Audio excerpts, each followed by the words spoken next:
एक वैज्ञानिकों का समूह एक नींद के प्रयोग पर काम कर रहा था।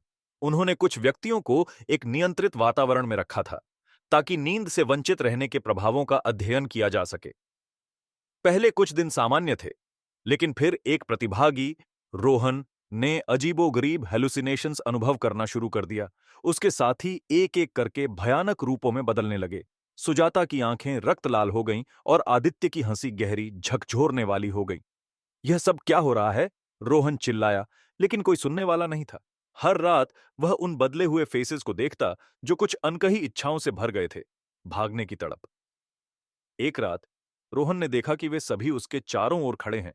उनके मौन चेहरे में एक खौफनाक मुस्कान थी।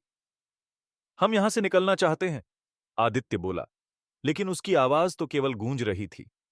जैसे ही रोहन की आंखों के सामने अंधेरा छाने लगा, वह समझ गया कि ये सब उसकी नींद की कमी का नतीजा नहीं, बल्कि एक भयानक सच है। उसने खुद को भागने की कोशिश की, लेकिन दरवाजे खुले थे। वह भागकर एक कमरे में गया, लेकिन वहां उसे अपनी ही परछाई दिखाई दी, जो उसे घेरती जा रही थी।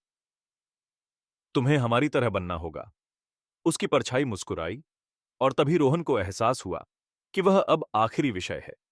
दूसरे कमरे से सबने एक साथ उसकी ओर देखा, और फिर अंधेरा हो गया। काफी समय बाद एक नया वैज्ञानिक वहां आया और उस प्रयोग को दोबारा शुरू करने लगा, लेकिन भूतिया इच्छाएं अब उस स्थान के हर कोने में घूम रही थीं। अगर आप हमारी कहानियों का आनंद ले रहे हैं और भी डरावनी हॉरर कहानियां सुनना चाहते हैं, तो नीचे दिए गए सब्सक्राइब बटन को दबाना ना भूलें।